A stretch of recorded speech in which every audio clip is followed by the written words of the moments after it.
नमस्कार। पॉलिटिक्स में आप सबों का स्वागत है। और आज हम पॉलिटिक्स में बात बिहार की इस पॉलिटिक्स की कर रहे हैं जो पॉलिटिक्स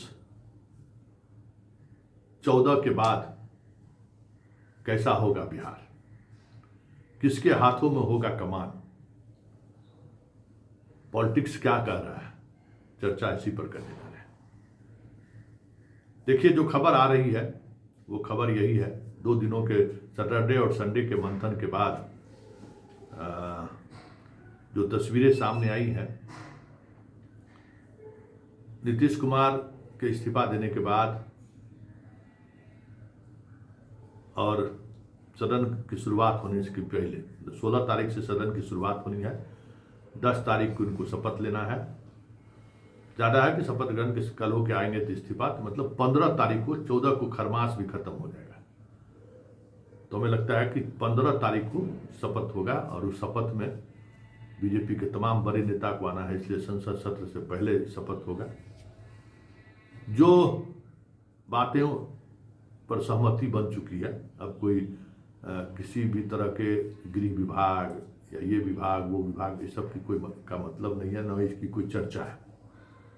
जो खबर है वो खबर यही है और मजबूती के साथ खबर यही है कि जदयू के तरफ से भी और बीजेपी के तरफ से सम्राट चौधरी लगभग तय माने जा रहे हैं। सम्राट चौधरी तय है। निशांत को लेकर अभी भी सहमति नहीं है, मतलब जदयू के अंदर सहमति नहीं है। सब लोग मुख्यमंत्री पर के ऊपर छोड़ दिए हैं कि मुख्यमंत्री जो तय करेंगे वही होगा। और अगर मुख्यमंत्री वाकई में तय करने की स्थिति में है तो फिर नैतिकता का पाठ पढ़ाने वाले लोग तो हैं ही कि उसका क्या मैसेज जाएगा, क्योंकि एक बनाने की कोशिश हो रही है कि अभी 4.5 बरस है। 4.5 बरस में बहुत कुछ निशांत सीख सकते हैं।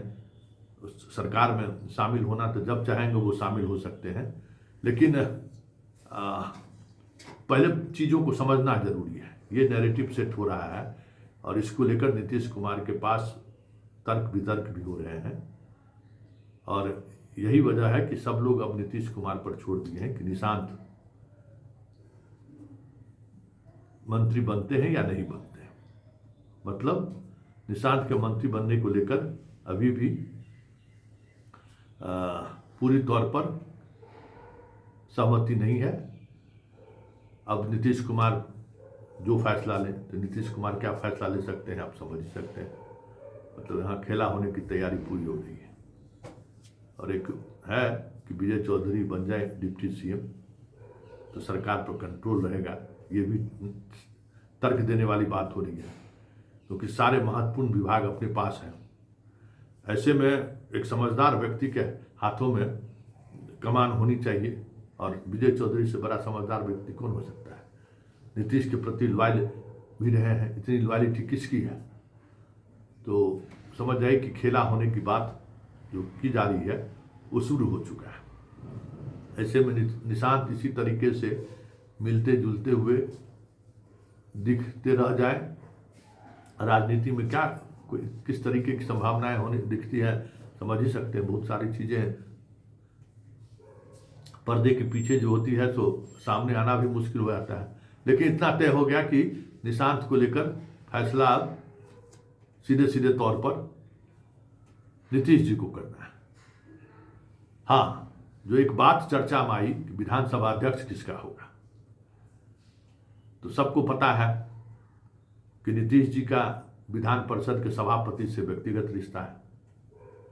अब वहां खेल शुरू हो गया है कि भाई दोनों में एक ही लेंगे ना।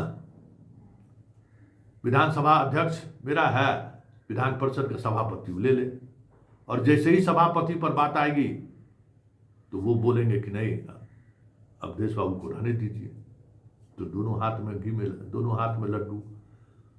मतलब नीतीश कुमार के उस तमाम पॉलिटिक्स को कैसे दरकिनार कर दिया जाए या कैसे उसको एक व्यक्तिगत रिश्ते के आधार पर, नैतिकता के आधार पर कैसे उनसे अलग कर दिया जाए, पूरी टीम अभी इसी में लगी हुई है कि अगर विधानसभा अध्यक्ष पर जिच हुआ तो हम सीधे कर देंगे कि भाई ठीक है, दोनों में से एक ही लीजिएगा ना, तो विधान परिषद आप ले लीजिए, विधानसभा हम ले लेते हैं।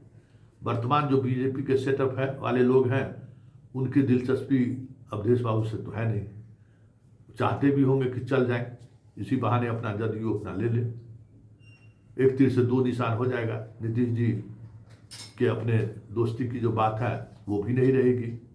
तो ये सारी चीज़ें कवायद इस तरीके से चल रही है, जिस कवायद के सहारे समझा जा सकता है कि नीतीश के कमजोर होने की पूरी तैयारी की जा रही है कि नीतीश अब वापसी नहीं करे किसी तरीके से सरकार में। अब हमको तो याद है जीतन राम मांझी जब सीएम बने थे, चंद महीने बाद ही जिस आवास में जाने की बात हो रही है ना, उस आवास में कोई नेता फटकना सब बंद कर दिया था। जैसे ही जीतन राम मांझी एक्शन में आए, जैसे ही लोगों को हटाना शुरू किए, होम सेक्रेटरी से लेके आंजनी बाबू चंचल कुमार पर करना शुरू किए, सब लोग साथ छोड़ दिया।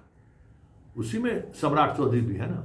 सम्राट चौधरी आज के थोड़ी खिलाड़ी हैं, उस समय में भी नीतीश से बागी हुए थे, सब लोग बागी के सूची में थे और देखे थे कि लालू यादव अगर साथ नहीं आते तो जीतन राम मांझी तो इनसे निकल पाते, मुख्यमंत्री से नहीं हटा पाते हैं। वो तो शरद यादव की पॉलिटिक्स ऐसी रही ना कि इनका कुर्सी भी गया और पार्टी भी इनके हाथ से चला जाता अगर लालू नहीं आते तो। सबको वो सीन का तो हम लोग प्रत्यक्षदर्शी हैं। लालू अगर नहीं आते तो पार्टी और सरकार चली गई थी, पार्टी भी चला जाता। जबकि उस समय में नीतीश कुमार कम से कम मानसिक तौर पर, शारीरिक तौर पर पूरी तरह से स्वस्थ। अभी तो सारी समस्याएं एक साथ, मानसिक तौर पर भी स्वस्थ नहीं है, शारीरिक तौर पर भी स्वस्थ नहीं है। हाँ, विधायकों की संख्या इनके पास है, सांसदों की संख्या है, लेकिन इन संख्या के आधार पर आप बहुत कुछ कर नहीं सकते, क्योंकि सारी चीज़ें आपके हाथों से निकलता जा रहा है। क्योंकि सामने जो लोग हैं वो अपना भविष्य देख रहा है, जो भविष्य नीतीश में दिखाई नहीं दे रहा है। इसलिए आने वाले समय में पूरी पार्टी अपने तरीके से शिफ्ट कर जाए किसी और पार्टी के साथ तो कोई बड़ी बात नहीं होगी, और बाप बेटा ही अकेले बच जाए तो ये भी कोई बड़ी बात नहीं होगी। और ये सियासत का दस्तूर रहा है, सियासत का ये क्रूर सत्य है कि ऐसा होता रहा है। इसलिए आने वाले समय में जितने लोग अभी दिख रहे हैं ना, निशांत निशांत निशांत निशांत, वो सारे लोग भी जो है सम्राट सम्राट सम्राट सम्राट करते दिखे तो कोई बड़ी बात नहीं होगी। और वो दौर भी आएगा, क्योंकि देखिए राजनीति में जब तक आप मजबूती से स्टैंड नहीं लेने की स्थिति में रहिएगा, कोई आपके साथ नहीं रहेगा। और अभी भी अगर नीतीश जी के सहारे जो कोशिशें चल रही हैं तो फिर तो जदयू को बचना बड़ी मुश्किल है। और ये तय समझिए कि अगर यही स्थिति रही तो बाप बेटा को छोड़कर पार्टी में कोई दूसरा नजर नहीं आए दूर दूर तक तो कोई बड़ी बात नहीं।